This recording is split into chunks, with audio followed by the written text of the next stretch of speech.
Midnight Moon. Written by Suzana Thompson. Narrated by Sarah Sampino. Chapter 21. I wasn't afraid of him. Not really, but I was cautious, and so was Damien. We didn't speak of the incident that occurred on my birthday, although things were very awkward between us the next time we saw each other. That was probably why he chose an activity to distract us, rather than the usual dinner or movie. The silence in the car was like a barrier of unspoken discomfort. I tried not to think about the way our date had ended last time. We'd talked on the phone since then, but it had been about how he had handled the night of the full moon. I knew that Damien was at his least aggressive right after that. We were taking advantage of Christmas vacation to go out on a date during the day, but I couldn't help thinking that it also felt safer this way.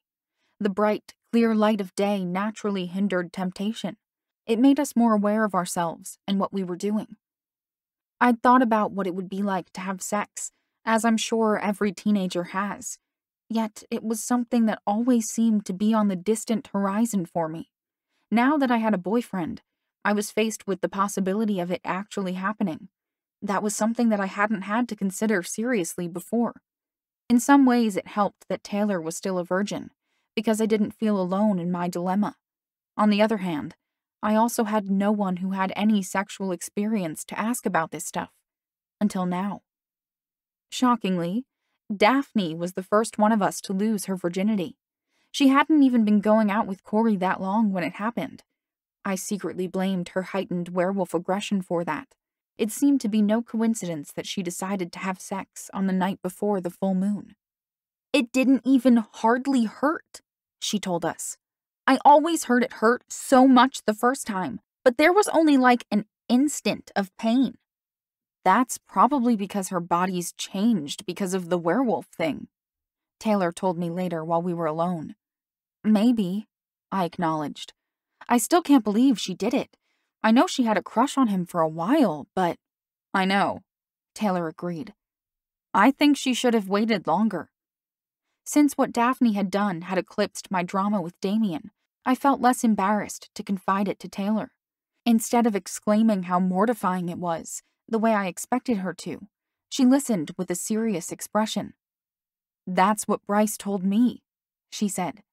"That's why he won't go out with me the week before the full moon, because that's when it's hardest for them to resist their urges. I guess Daphne just proved his point." "Yeah, but she doesn't seem to regret it," I remarked. "She probably won't if they stay together," Taylor stated. "But he doesn't even know about her being a werewolf. What do you think he'll do when he finds out?" "I don't know," I replied. "But I think she should have told him about that first, before they had sex." "I think so too," she agreed. "She's keeping this big secret from him, and he's probably going to be really upset about it." It wasn't the sex or even the werewolf thing that started the drama in their relationship, though, but rather an incident that happened while they were out to dinner a few days later.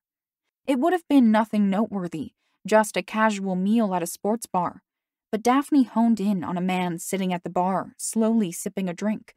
She suddenly knew that he was savoring more than just his drink. "It was worse than what Kristen was thinking," Daphne explained. "Because she didn't enjoy killing her sister. It was terrible that she could kill a baby, but she did it fast just to get rid of her. This man, though, he was looking forward to it. He stopped to have that drink so that he could prolong the anticipation of what he was going to do to her." My heart was hammering in my chest as I listened to her, even though I knew the abducted girl had been saved, thanks to Daphne. She didn't go into the details of his depraved thoughts, but I could see that she was still haunted by them. Daphne had rushed outside without stopping to put on her coat.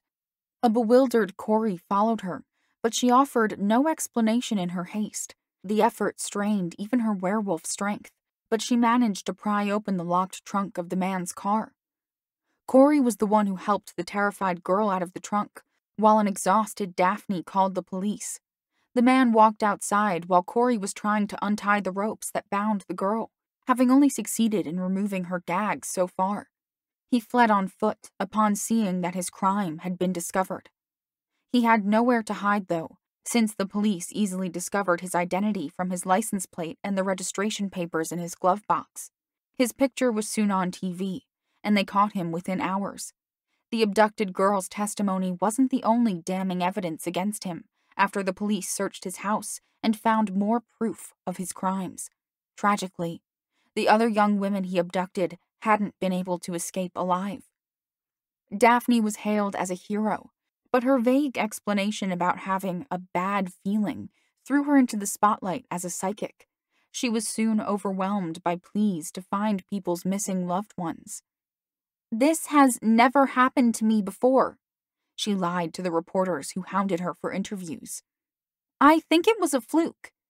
"Try," a woman pleaded, holding out a picture of her missing child. "Please try." Daphne shook her head. "I'm sorry. I don't know where he is." The attention died down after a while when she failed to have any more miraculous hunches, but Corey's scrutiny wasn't so easily avoided. "How do you open that trunk?" She repeated to him that the lock must have been defected, but he insisted that it wasn't. "I was there, and I saw how tight it was. It would have popped right open if it was defective." She then played the helpless female card. "I don't know how it happened. I don't know anything about cars." "But how do you know there was somebody in the trunk?" he questioned. "I didn't," she lied. "I just felt like I needed to open the trunk."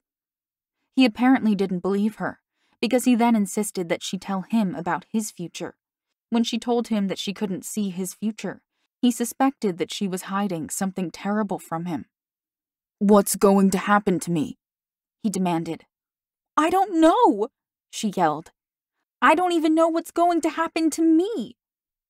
His mistrust of her put a strain on their relationship. "He doesn't believe me," she complained glumly.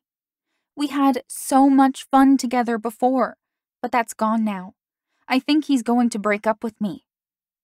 Her prediction was correct, because Corey did break up with her shortly afterwards. He stated that they both weren't happy, which was true. The circumstances between me and Damien weren't that dire, but it wasn't smooth sailing either. We happened to go out after the full moon on the very day that Daphne would have her psychic experience, so that wasn't on my mind yet. We were still cautiously trying to figure out how to act with each other after what had transpired between us on my birthday. "You'll have to teach me how to skate," Damien ventured, breaking the awkward silence.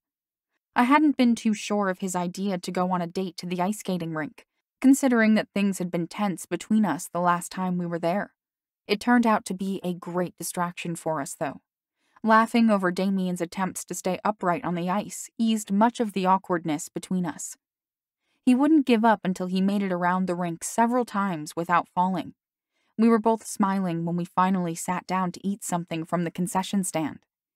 "You did great," I encouraged him.